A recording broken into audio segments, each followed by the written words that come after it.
ಪ್ರತಿ IPL ಸೀಸನಲ್ಲೂ ಒಂದು ತಂಡ ಇರ್ತದೆ. ಏನು ಅಂತಂದ್ರೆ ಅವರು ಬರ್ತಾರೆ, ಎಲ್ಲರಿಗೆ ಸಹ ಫ್ರೀಯಾಗಿ ಎರಡು ಪಾಯಿಂಟ್ಸ್ ಕೊಡ್ತಾ ಹೋಗ್ತಾರೆ. ಈ IPL ಸೀಸನಲ್ಲಿ ಆ ಟೀಮ್ ಯಾವುದು ಅಂತಂದ್ರೆ ಹಾರರ್ ಪ್ರದರ್ಶನ ಕೊಡ್ತಾ ಇರುವಂತಹ KKR. ನಮಸ್ಕಾರ ಎಲ್ರಿಗೆ, ಜನಾರ್ದನ್ ಸರ್ ಮಾತಾಡ್ತಾ ಇರೋದು. ಕುಶಲವೇ, ಕ್ಷೇಮವೇ, ಸೌಖ್ಯವೇ? Welcome back to Ganesh Karanth cricket talks YouTube channel. ಅಲ್ಲ ಮರ್ರೆ, ಈ IPL ಶುರುವಾಗಿ ಆಲ್ಮೋಸ್ಟ್ ಒಂದು ತಿಂಗಳಾಗ್ತಾ ಬರ್ತಾ ಉಂಟು. ಇನ್ನೂ ಕೂಡ KKR ಒಂದೇ ಒಂದು ಮ್ಯಾಚ್ ಗೆಲ್ಲಿಲ್ಲ. Horrible season. ಅವರು ಈ ಒಂದು ಸೀಸನ್ ಅನ್ನ ಮರ್ತು ಬಿಡೋದು ಒಳ್ಳೇದು. ಆ್ಯಂಡ್ ಅವರು ನೆಕ್ಸ್ಟ್ ಯಾವುದೆಲ್ಲ ಮ್ಯಾಚ್ ಉಂಟು ಅಲ್ಲಿ ಕೂಡ ಎರಡೆರಡು ಫ್ರೀ ಪಾಯಿಂಟನ್ನು ನಾವು ಯಾವ ರೀತಿಯಲ್ಲಿ ಉಣಬಡಿಸ್ಬೋದು ಅಂತ ಅವರು ಅದರ ಮೇಲೆ ಕಾನ್ಸಂಟ್ರೇಟ್ ಮಾಡ್ಬೇಕಂತ. ಇವರು ಟೀಮ್ ಆಗಿ ಆಡ್ತಾ ಇಲ್ಲ, ತಂಡದಲ್ಲಿ ಕ್ಯಾಪ್ಟನ್ ಇಂದ ಹಿಡಿದು ಏನು ಎಡವಟ್ಟಾಗಿದೆ. ನಾನು ಈಗ ಪೋಸ್ಟ್ ಕೂಡ ನೋಡಿದ್ದೇನೆ ಕೆಲವೊಂದು. ಏನು ಅಂತಂದ್ರೆ ನಿನ್ನೆ ಶಾರುಖ್ ಖಾನ್ ಎಲ್ಲ ಭಾರಿ ಸಿಟ್ಟಾಗಿದ್ದಾರಂತೆ ಡ್ರೆಸ್ಸಿಂಗ್ ರೂಮಲ್ಲಿ. ಏನು ರಹಾನೆಯ ಕ್ಯಾಪ್ಟನ್ಸಿ ಬಗ್ಗೆ ಅಸಮಾಧಾನ ಇದೆಯಂತೆ ಫಾರಿನ್ ಪ್ಲೇಯರ್ಸ್ಗೆ, ಹಾಗೆ ಹೀಗೆ ಅಂತ. Nothing is working for KKR. Kolkata night Riders ಇವ್ರು ರೈಡೇ ಮಾಡ್ತಾ ಇಲ್ಲ, ವಿಷಯ ಅಷ್ಟೇ. ಇವರು ಲೂನಾದಲ್ಲಿ ಹೋಗ್ತಾ ಇದ್ದಾರೆ. ಲೂನಾದಲ್ಲಿ ನಾವು ಆಡಿ ಕಾರನ್ನ ಓವರ್ಟೇಕ್ ಮಾಡ್ತೇವೆ ಅಂತ ಹೇಳಿದ್ರೆ ಆಗ್ತದ? ಆಗುದಿಲ್ಲ. ನೋಡಿ, GT ಫಸ್ಟ್ 2 ಮ್ಯಾಚ್ ಸೋತಾಗ ಇದು ಎಂತ GT ಈಗ ಬ್ಯಾಕ್ ಟು ಬ್ಯಾಕ್ 3 ಮ್ಯಾಚ್ ಗೆದ್ದಿದ್ದಾರೆ. ಎಲ್ರಿಗೆ ಸಹ ಹೇಳ್ತಾ ಇದ್ದಾರೆ ಏನಂತಂದ್ರೆ, ಅಣ್ಣ ನಾವು ಪ್ಲೇ ಆಫ್ ರೇಸಲ್ಲಿ ಇದ್ದೇವೆ, ನಮ್ಮನ್ನು ಅಷ್ಟು ಬೇಗ ನೀವು ಮರೆತು ಬಿಡಬೇಡಿ. ನಾವು ಲಾಸ್ಟ್ ಇಯರ್ ಸಹ ಪ್ಲೇ ಆಫ್ ಅಲ್ಲಿ ಇದ್ದೆವು, ಈ ವರ್ಷ ಸಹ ನಾವು ಶತಾಯಗತಾಯ ಪ್ರಯತ್ನ ಮಾಡ್ತೇವೆ. ನಮ್ದು ಏನು ರೆಗ್ಯುಲರ್ ಫಾರ್ಮುಲಾ ಇದೆ ಅದಕ್ಕೆ ನಾವು ಬದ್ಧರಾಗಿದ್ದೇವೆ. ಬೌಲಿಂಗ್ ಅಲ್ಲಿ we are making sure that ಈ ಒಂದು ಅವರನ್ನ 200ರ ಒಳಗಡೆ ರೆಸ್ಟ್ರಿಕ್ಟ್ ಮಾಡ್ತೇವೆ. ನಾವು ಟಾಪ್ 3 ಮೇಲೆ ಡಿಪೆಂಡ್ ಆಗಿದ್ದೇವೆ. ಸಾಯಿ ಸುದರ್ಶನ್, ಗಿಲ್ ಮತ್ತೆ ಬಟ್ಲರ್, ಇವರ ಮೇಲೆ ನಾವು ಡಿಪೆಂಡ್ ಆಗಿದ್ದೇವೆ. ಇವರು 3 ಜನ ಕ್ಲಿಕ್ ಆಗಿರುವಷ್ಟು ಮ್ಯಾಚ್ಗಳನ್ನೆಲ್ಲ ನಾವು ಗೆಲ್ತಾ ಹೋಗ್ತೇವೆ. ಇವರು 3 ಕ್ಲಿಕ್ ಆಗಿರದ ಮ್ಯಾಚ್ ಅಲ್ಲಿ ನೋಡುವ ಮನಸ್ಸು ಬಂದ್ರೆ ನಾವು ಗೆಲ್ತೇವೆ ಅಂತ ಈ ಫಾರ್ಮುಲಾಕ್ಕೆ ಬದ್ಧರಾಗಿದ್ದಾರೆ. ನಿನ್ನೆ ಆದದ್ದು ಹಾಗೆ ಫಸ್ಟ್ ಬ್ಯಾಟಿಂಗ್ ಮಾಡಿದಂತ ಕೋಲ್ಕತ್ತಾ ಹೊಡೆದದ್ದು 20 ಓವರ್ಗೆ 180 ರನ್. ಬ್ರೋ, 180 ಹೊಡೆದ್ಮೇಲೆ ನೀವೇನು ಬ್ರೋ ಈ ತರ ಎಲ್ಲ ಮಾತಾಡ್ತಿದ್ದೀರಿ?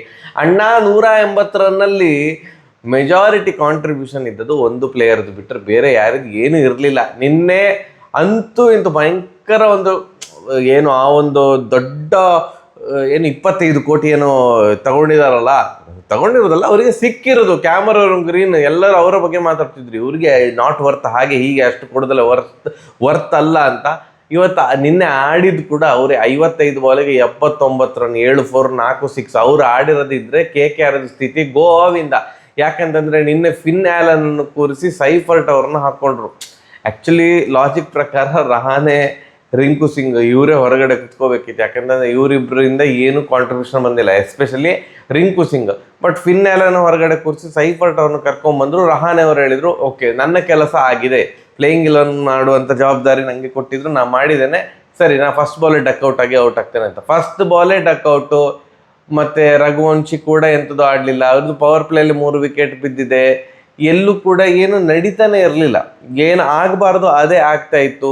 4 ವಿಕೆಟ್ ಹೋದ ಕೂಡಲೇ ರಿಂಕು ಸಿಂಗ್ಗಿಂತ ಮೊದಲೇ ಪೊವೆಲ್ ಬಂದಾಗಿದೆ. ಪೊವೆಲ್ ನಂತರ ಅನುಕೂಲ್ ರಾಯ್ ಅವ್ರನ್ನ ಕಳಿಸಿದ್ರು, ಏನೋ ದೊಡ್ಡ ಅನುಕೂಲ ಮಾಡ್ತಾರೆ ತಂಡಕ್ಕೆ ಅಂತ. ಎಂಥ ಕರ್ಮ ಕೂಡ ಅನುಕೂಲ ಆಗಲಿಲ್ಲ. ಸೊ ಒಂದು ಪಾಯಿಂಟ್ ಆಫ್ ಟೈಮಲ್ಲಿ ಯಾರು ನಮ್ಮ ಕ್ಯಾಮ್ರೂನ್ ಗ್ರೀಮ್ ಅವರು 12 ಬಾಲಿಗೆ 6 ರನ್ ಹೊಡೆದಿದ್ರು.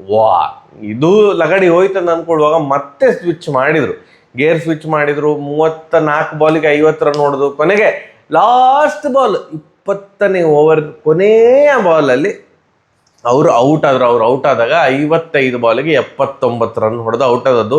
ಇನ್ನೊಂದು ಪಾರ್ಟ್ನರ್ ಇದ್ದಿದ್ರೆ ಇನ್ನೂ ಕೂಡ ಜಾಸ್ತಿ ಹೊಡಿತಿದ್ರು ಅಂತ ಅಂದ್ಕೊಳ್ತೇನೆ. ಕೊನೆಗೆ ಪಾಪ ಪಾರ್ಟ್ನರೇ ಇಲ್ಲ ಅವರಿಗೆ, ಅವರೇ ಒಬ್ಬರೇ ಎಷ್ಟಂತ ಹೊಡೆಯೋದು. ಯಾಕಂತಂದ್ರೆ ಅವರನ್ನು ಬಿಟ್ಟರೆ next highest score is Raman Powell ಅವರು ಹೊಡೆದದ್ದು 20 ಬಾಲಿಗೆ 27. ಇವರಿಬ್ಬರನ್ನು ಬಿಟ್ಟರೆ ಯಾರಿಂದ ಎಂಥದ್ದು ಕಾಂಟ್ರಿಬ್ಯೂಷನ್ ಬರಲಿಲ್ಲ. ಮತ್ತೆ GT ಬೌಲಿಂಗ್ ಅಂತ ಬಂದಾಗ ಎಲ್ಲರೂ ಕೂಡ ವಿಕೆಟ್ ತೆಗೆದಾರೆ. ರಬಾಡ 3 ವಿಕೆಟ್, ಮತ್ತೆ ಇವ್ರು ಯಾರು ಸಿರಾಜಣ್ಣ 2 ವಿಕೆಟ್, ಪ್ರಸಿದ್ಧ ಕೃಷ್ಣ ವಿಕೆಟ್ ತೆಗೆದಾರೆ, ಅಶೋಕ್ ಶರ್ಮಾ ವಿಕೆಟ್ ತೆಗೆದಾರೆ, ರಾಶಿದ್ ಖಾನ್ ವಿಕೆಟ್ ತೆಗೆದಾರೆ. ರಾಶಿದ್ ಖಾನ್ ಹೊಡಿಸ್ಕೊಂಡಿದ್ದಾರೆ, ಇಲ್ಲ ಅಂತಲ್ಲ. ಯಾಕಂತಂದ್ರೆ ಒಂದು ಬೌಲರ್ನಾದ್ರೂ ಟಾರ್ಗೆಟ್ ಮಾಡುವ ಅಂತ ಡಿಸೈಡ್ ಆದ್ರು KKR, ಎಸ್ಪೆಷಲಿ ಗ್ರೀನ್ ಅವರು ರಾಶಿದ್ ಖಾನ್ ಅವ್ರನ್ನ ಟಾರ್ಗೆಟ್ ಮಾಡಿದ್ರು. ಬಟ್ 180 ಈಗಿನ ಮಾಡರ್ನ್ ಡೇ ಕ್ರಿಕೆಟ್ ಅಲ್ಲಿ, ಈಗಿನ ಒಂದು IPL ಅಲ್ಲಿ ಬ್ಯಾಟಿಂಗ್ ಟ್ರ್ಯಾಕ್ ಅಲ್ಲಿ 180 ಡಿಫೆಂಡ್ ಮಾಡ್ಲಿಕ್ಕೆ ಆಗ್ತದ? ಆಗುದಿಲ್ಲ. ನಿನ್ನೆ ಆದತ್ ಅದೇ ಶುಭ್ಮನ್ ಗಿಲ್, ಓ ಮೈ ಗಾಡ್, ಯಾವ್ದಾದ್ರು ಮಿಸ್ ಟೈಮ್ಡ್ ಶಾಟ್ ಇತ್ತ ಗಿಲ್ ಅವರದು? ನನಗಂತೂ ನೆನಪಿಲ್ಲ ಮಾರ. ಎಂತ ಆಟ, fantastic. 50 ಬಾಲಿಗೆ 86 run, free flowing innings ಮಾತ್ರ, ಕ್ಯಾಲ್ಕುಲೇಟೆಡ್ ಶಾರ್ಟ್ಸು, ಟೈಮಿಗೆ 100ಗೆ 100 ಕೊಡಬೇಕು, ಅಷ್ಟು ಚಂದದ ಇನ್ನಿಂಗ್ಸು. ಸಾಯಿ ಸುದರ್ಶನ್ ಅವರು ಒಂದು ಸಪೋರ್ಟಿವ್ ಆಗಿದ್ರು ಫಸ್ಟಿಗೆ ಪವರ್ ಪ್ಲೇಯಲ್ಲಿ, ಅದಾದಮೇಲೆ ಬಟ್ಲರ್ ಅವರು ಸಪೋರ್ಟಿವ್ ಆಗಿ ನಿಂತ್ಕೊಂಡ್ರು. ಬಟ್ ಇದು ನಿನ್ನೆ ಒನ್ ಮ್ಯಾನ್ ಶೋ, ಚೇಸಿಂಗ್ ಅಂತ ಬಂದರೆ ಆ್ಯಕ್ಚುಲಿ 2 ಓವರ್ ಮುಂಚೆ ವಿನ್ ಆಗಬೇಕಿತ್ತು, 18 ಓವರ್ಗೆ ವಿನ್ ಆಗಬೇಕಿತ್ತು. ಯಾವಾಗ ಗಿಲ್ ಮತ್ತು ಇವರೆಲ್ಲ ಔಟ್ ಆದರು, ವಾಷಿಂಗ್ಟನ್ ಸುಂದರು ಎಲ್ಲ ಟಗಡಗ ಅಂತ ಔಟ್ ಆದಾಗ ಗ್ಲೆನ್ ಫಿಲಿಪ್ಸ್ ಮತ್ತು ತೆವಾಟಿಯಾ ಅವರು ಲಾಸ್ಟ್ ಓವರ್ ತನಕ ತಗೊಂಡುಕೊಂಡು ಹೋದರು. ಇಲ್ಲ ಇದ್ರೆ ಬೇಗ ವಿನ್ ಆಗಬೇಕಿತ್ತು ಅನ್ನೋದು ನನ್ನ ಒಂದು ಅಭಿಪ್ರಾಯ. ಬಟ್ ಓ ಮೈ ಗಾಡ್, ನಿನ್ನೆ ಮ್ಯಾನ್ ಆಫ್ ದ ಮ್ಯಾಚ್ ಗೆದ್ದಿರುವಂಥ ಗಿಲ್ ಬೆಣ್ಣೆ ಥರ ಇತ್ತು ಬ್ಯಾಟಿಂಗ್, ಮಾತಾಡುವಾಗೆ ಇಲ್ಲ. ಅಷ್ಟು ಎಲ್ಲ ಬ್ಯಾಟಿದು ಮಿಡಲ್ಗೆ ತಾಕ್ತಿತ್ತಂತ. ಆ್ಯಂಡ್ ಈವನ್ ಔಟ್ ಆದ ಶಾಟ್ ಕೂಡ ಒಳ್ಳೆ ಶಾಟು. ಕ್ಯಾಮ್ರೂನ್ ಗ್ರೀನ್ ಅವರು ಸೂಪರಾಗಿ ಹಿಡಿದ್ರು ಆ ಕ್ಯಾಚ್, ಭಯಂಕರ ಕ್ಯಾಚ್, ಒಳ್ಳೆ ಡೈವಿಂಗ್ ಕ್ಯಾಚ್. ಇಲ್ಲ ಇದ್ರೆ ಅವರು ನಿನ್ನೆ ನಾಟ್ಔಟ್ ಆಗಿಯೇ GTಯನ್ನು ವಿನ್ ಮಾಡಿಸ್ಬೇಕಂತ ಪಣ ತೊಟ್ಟಿದ್ರು ಅಂತ ಕಾಣ್ತದೆ. ಆ್ಯಂಡ್ KKR, ನೀವು ಲಾಸ್ಟ್ ಪ್ಲೇಸಿಂದ ಮೇಲೆ ಹೇಳೋದು ಡೌಟ್. ನೀವು ಅಂದರೆ ಇದು ನಮ್ಮ ಪ್ಲೇಸ್, ಇದು ನಮ್ಮ ಹಕ್ಕು ಅಂತ ಯಾಕೋ ಲಾಸ್ಟ್ ಪ್ಲೇಸಲ್ಲೇ ಇದ್ದಾಗ ಕಾಣ್ತಾ ಉಂಟು. ಲಾಸ್ಟ್ ಪ್ಲೇಸಿಂದ ಮೇಲೆ ಹೇಳುವಂಥ ಸಾಧ್ಯತೆ ಕೂಡ ತುಂಬ ಕಡಿಮೆ ಇದೆ. ಬಂದರೂ ಕೂಡ ಒಂದು ಲಾಸ್ಟ್ ಪ್ಲೇಸಿಂದ 2 ಪ್ಲೇಸ್ ಮೇಲೆ ಬರ್ಬೋದು. ಇವರು ಪ್ಲೇ ಆಫ್ಗೆ ಬರಲಿಕ್ಕೆ ಆಗೋದಿಲ್ಲ ಅನ್ನೋದು ನನ್ನ ಅಭಿಪ್ರಾಯ. ಕ್ರಿಕೆಟಲ್ಲಿ ಎಂಥ ಬೇಕಾದ್ರೆ ಆಗ್ಬೋದು, ಬಟ್ ಇವರು ಪ್ಲೇ ಆಫ್ಗೆ ಬರೋದಿಲ್ಲ ಅಂತ ನನಗೆ ಅನ್ನಿಸ್ತಾ ಉಂಟು. ಆ್ಯಂಡ್ GTಗೆ ದೇವರೇ, ಇವರು ಮೇಲೆ ಎದ್ದಿದ್ದಾರೆ 4th ಪ್ಲೇಸಿಗೆ. ಪ್ಲೇ ಆಫ್ ಇದು 4th ಪ್ಲೇಸ್ ಕಷ್ಟ ಉಂಟು, ಯಾವ ಟೀಮ್ ಬರ್ತದೆ ಅಂತ ನಂಗೆ ಹೇಳಿಕ್ಕೆ ಆಗೋದಿಲ್ಲ. ಈಗ 3rd ಪ್ಲೇಸ್ ಕೂಡ ನಾನು ಮುಂಬೈ ಅಂತ ಅಂದ್ಕೊಂಡಿದ್ದೆ, ಮುಂಬೈ ಯಾಕೋ ಬಾಯ್ ಅಂತ ಹೇಳ್ತಾ ಉಂಟು.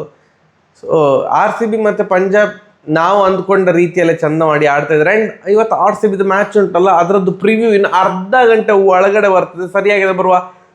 ನಮಸ್ಕಾರ.